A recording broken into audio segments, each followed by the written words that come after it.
লবঙ্গের এক ছোট্ট টোটকা এক নিমেষে বদলে দিতে পারে আপনার ভাগ্য। ধন বৃদ্ধি হবে, কাটবে দুর্ভাগ্য। দৈনন্দিন জীবনে বাঙালি রান্নাঘরের অনেকটা জুড়ে আছে লবঙ্গ। লবঙ্গকে বলা যেতে পারে রান্নার প্রাণ। লবঙ্গ রান্নাকে সুগন্ধিতে ভরিয়ে দেয়, বাড়ায় স্বাদ।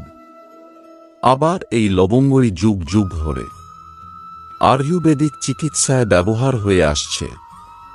কিন্তু জানেন কি, লবঙ্গের প্রভাবে জীবনে ফিরে আসতে পারে ইতিবাচক শক্তি। লবঙ্গ দিয়ে হবে নেতিবাচক শক্তি দূর। জ্যোতিষবিদ জানিয়েছেন, নেতিবাচক শক্তি আমাদের জীবনকে অসহনীয় করে তোলে। ঝগড়া, অশান্তি, কাজে বাধা লেগেই থাকে। মন ভেঙে যায়, চাপা আতঙ্কের সৃষ্টি হয় মনে। সব কথা নেতিবাচক মনে হয়। ঘরোয়া একটি উপকরণে দিয়েই নেতিবাচক শক্তির প্রভাব কমানো সম্ভব। আপনার উপর যদি অশুভ শক্তির নজর থাকে, তাহলে এর থেকে মুক্তি পেতে লবঙ্গ অত্যন্ত কার্যকরী হতে পারে। পণ্ডিতজি জানিয়েছেন, ঘরে লবঙ্গ থাকে। এই লবঙ্গ নেতিবাচক শক্তি দূর করতে দারুণ কার্যকরী। শুধু জানতে হবে লবঙ্গের ব্যবহার।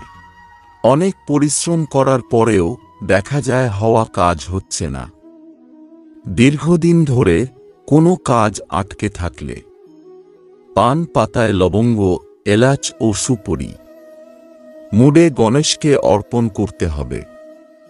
প্রতি বুধবার করে এমন করলে সমস্ত কাজে বাধা দূর হবে এবং সাফল্য আসতে পারে।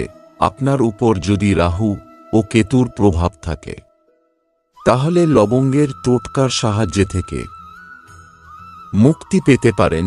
বাড়ি থেকে নেতিবাচক শক্তি দূর করতে হলে শনিবার সন্ধ্যায় 5টি লবঙ্গ, কর্পূর ও 3টি বড় এলাচ পোড়াতে হবে। তারপর তা সারা সেই ধোঁয়া দিতে হবে।